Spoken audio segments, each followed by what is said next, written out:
एकदम शुभकामनाएं हैं आप लोगों की, दुआएं हैं।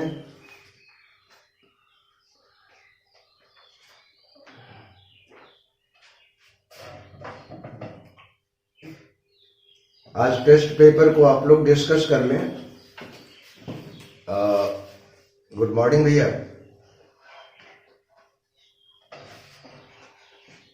गुड मॉर्निंग भाई, गुड मॉर्निंग। इधर लॉकडाउन की वजह से दुकानें खुल नहीं रही हैं, इंक जो है खत्म है, तो आज टेस्ट पेपर डिस्कस कर लिया जाए और देखा जाए व्यवस्था कहीं अगर बन जाती है तो इंक लेकर के आते हैं।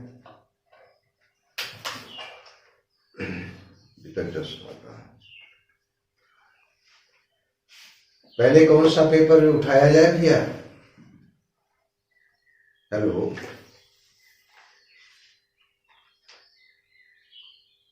Forms of literature. Forms of literature part 2 है कि फर्स्ट है? दिखाना बेटा कहाँ पर रखा है।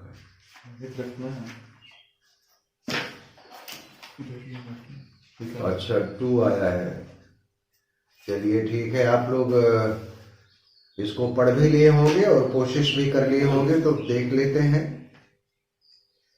Secondary epic is also known as. Secondary epic को और किस रूप में जाना जाता है?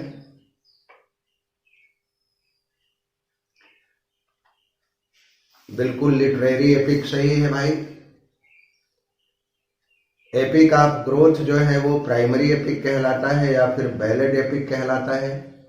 मार्क एपिक एकदम डिफरेंट जेनर है एपिक की, तो सेकेंडरी एपिक को लिटरेरी एपिक कहा जाता है। और सेकेंडरी एपिक वास्तव में पूरी थीम बेस्ड होती है प्राइमरी एपिक पर, लेकिन प्राइमरी एपिक ये किसी इंडिविजुअल आर्टिस्ट का एफर्ट नहीं होता है, बल्कि प्राइमरी एपिक से संबंधित जो भी घटनाएं हैं, कथानक है, कैरेक्टर हैं, वो सदियों सदियों से चलते रहते हैं और एक पीढ़ी से दूसरी पीढ़ी तक उसकी कहानियां ट्रांसफर होती रहती हैं। कोई एक आर्टिस्ट या ऑथर उन बिखरे हुए कहानियों के सूत्रों को एकत्रित करता है और एक ऑर्गेनिक यूनिटी में पेश कर देता है, तो वो होता है प्राइमरी एपिक। प्राइमरी एपिक थोड़ा क्रूड नेचर का होता है, सोफिस्टिकेटेड नहीं होता है। अरे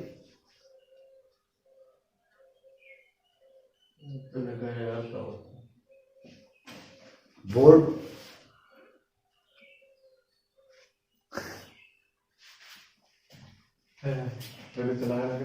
अब क्लियर हुआ? अच्छा। और जबकि लिटरेरी एपिक, जिसको सेकेंडरी एपिक भी कहा जाता है, ये किसी इंडिविजुअल आर्टिस्ट का इंडिविजुअल एफर्ट होता है। Although the writer of secondary epic borrows the theme from primary epic, but the artist presents it in very sophisticated and polished way. तो सेकेंडरी एपिक को लिटरेरी एपिक भी कहा जाता है। दूसरा क्वेश्चन है, Iliad, the first European and Greek epic by Homer is primary epic, legendary epic, literary epic और none of this? तो इलियड प्राइमरी एपिक बिल्कुल सही है, प्राइमरी एपिक, ऑप्शन ए आपका करेक्ट है। Virgil, the great poet, belongs to Roman poet, correct, एकदम correct है, Roman poet है। और जबकि होमर की बात की जाए तो वो ग्रीक पोएट है। Lusiads is a famous Portuguese epic by, पुर्तगाल के एक महाकवि ने लूसियन, वो उसका नाम क्या था? बोलिए। ऑप्शन जी हाँ, के मीन, सी स्पेलिंग सही कर लें, CAMOENS,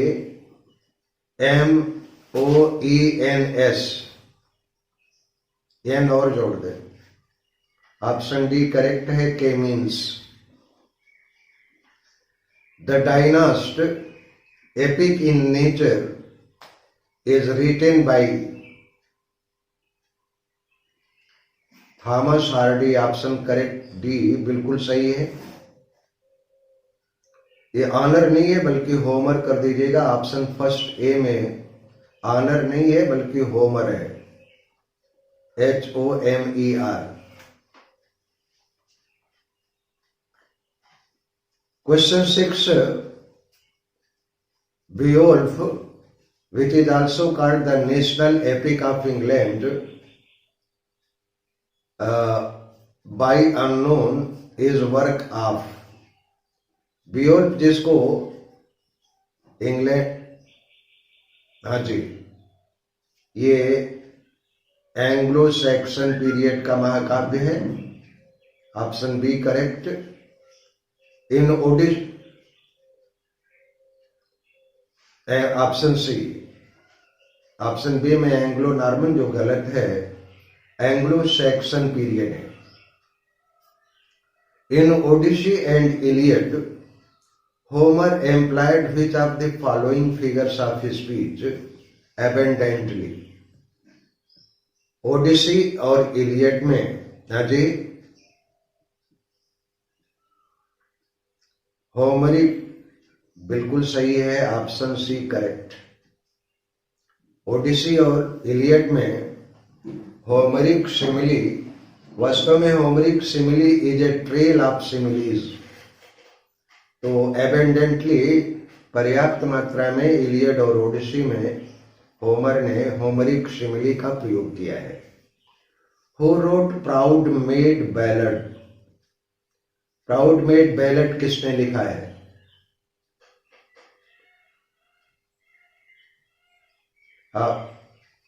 अजय,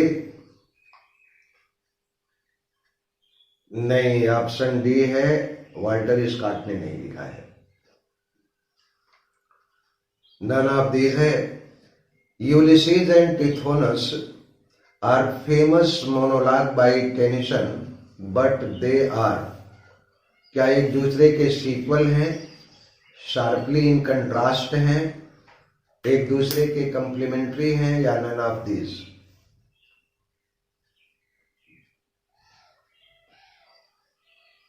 ऑप्शन बोलिए आप क्वेश्चन नंबर 9 का। नहीं, sharply in contrast. Option B correct है।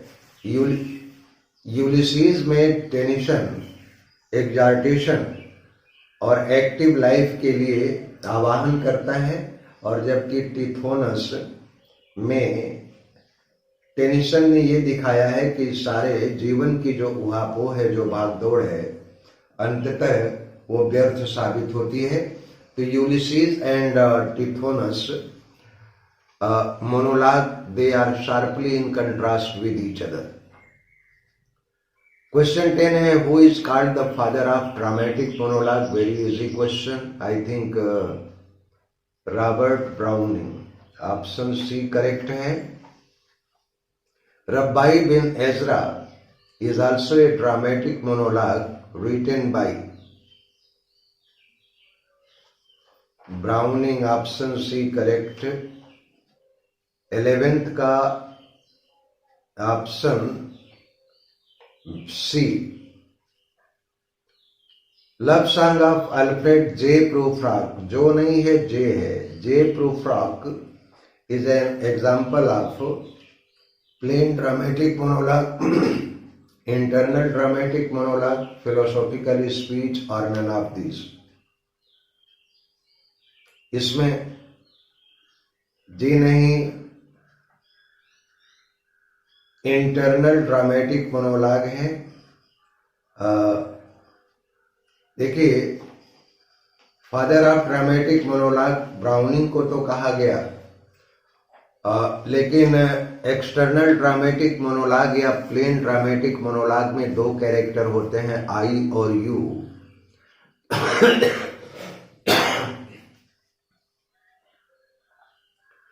तो आई और यू सेपरेट एंटिटी होते हैं प्लेन ड्रामेटिक मोनोलॉग में, और जबकि इंटरनल ड्रामेटिक मोनोलॉग,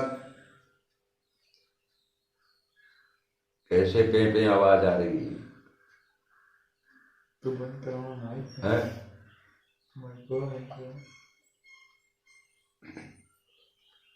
जबकि इंटरनल ड्रामेटिक मोनोलॉग, मेरी आवाज रिफ्लेक्ट हो रही है यार। तो मैं ये कह रहा था कि इंटरनल ड्रामेटिक मोनोलॉग को स्ट्रीम ऑफ कॉन्शसनेस भी कहा गया है, और इसी को कजामिया ने सोल रिफ्लेक्टर भी कहा है। तो इंटरनल ड्रामेटिक मोनोलॉग में कोई दो सेपरेट एंटिटी नहीं होते हैं, बल्कि आई और यू ये दोनों एक ही व्यक्ति से संबंधित होते हैं। तो आई जो होता है वो उसका रोमांटिक सेल्फ होता है, और यू उसका रियल सेल्फ होता है। तो जिसकी शुरुआत किया था इंग्लिश लिटरेचर में टी.एस. एलियट ने, ठीक है। तो ऑप्शन 12, क्वेश्चन 12 का option B, internal dramatic monologue. In internal dramatic monologue I and you are separate entity, they are Antigone, या they remain with the same person. Option C इसमें correct है। इंटरनल ड्रामेटिक मोनोलॉग में I और you they remain with the same person, right. तो option question 13 का option C, who wrote Jerusalem लिबरेटा।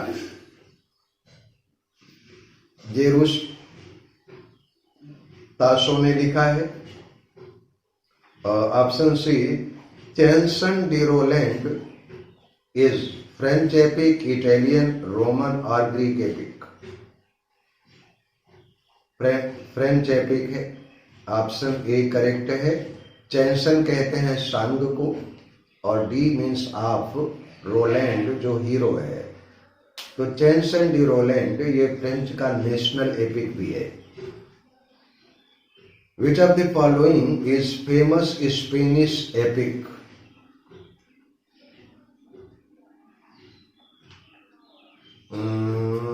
फिर से आप कोशिश करें, स्पेनिश एपिक है। बिल्कुल सही है, पोएमा दे सिद, ऑप्शन करेक्ट है B, पोएमा they Sid.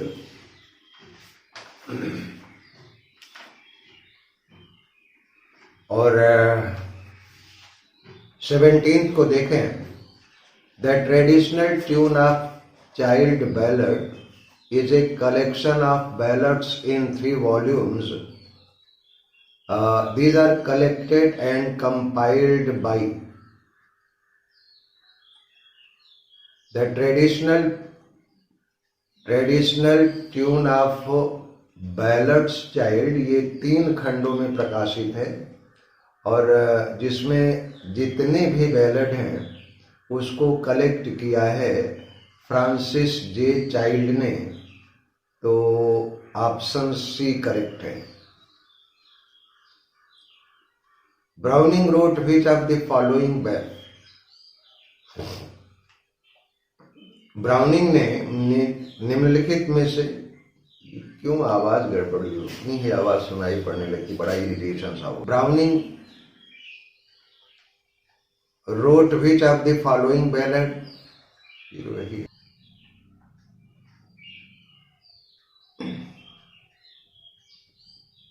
Ajay. Browning wrote which of the following ballad? Option D है none of these. Option D,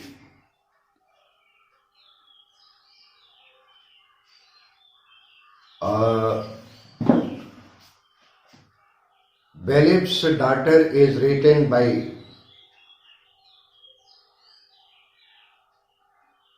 nineteenth का क्वेश्चन आप देखें, इसमें ऑप्शन आपका है वाल्टर स्कॉट, मेरी आवाज क्लियर सुन पा रहे हैं आप लोग? आवाज मेरी क्लियर पहुंच रही है आप लोगों तक?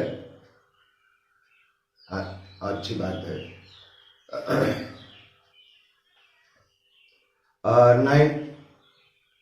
none of these.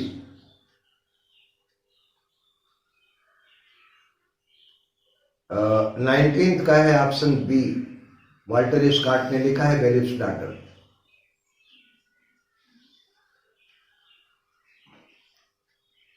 अब 20 देखें, the ballad of Iskander is a famous ballad of modern era is written by,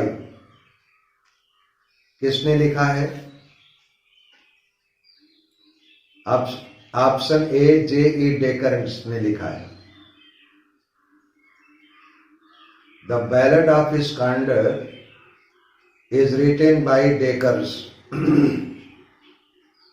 In Fra Lippo Browning delineates the protagonist initially as, फ्रा लिपोलिपि में जो फ्रा लिपोलिपि है वो खुद प्रोटोगोनिस्ट है, वो क्या है? पेंटर है, फिलोसफर है, मॉन्क है या ट्रैम्प है?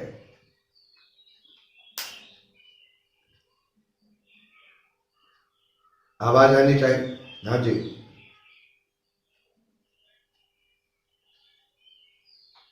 बोलिए। 21 का फ्रा लिपोलिपि जो कि प्रोटोगोनिस्ट है वो है क्या? पेंटर है, फिलोसफर, मॉन्क या फिर ट्रैम्प?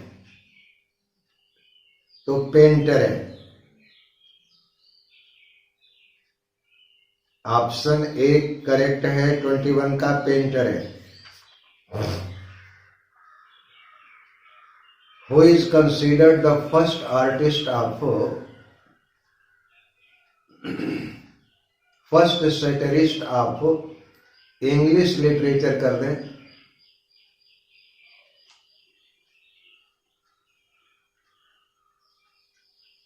बोलिए। विलियम लॉन्गलैंड, जिसने पियर्स प्लाउमैन लिखा। तो इंग्लिश लिटरेचर का पहला सेटरिस्ट व्यंग्यकार विलियम लॉन्गलैंड को माना गया है।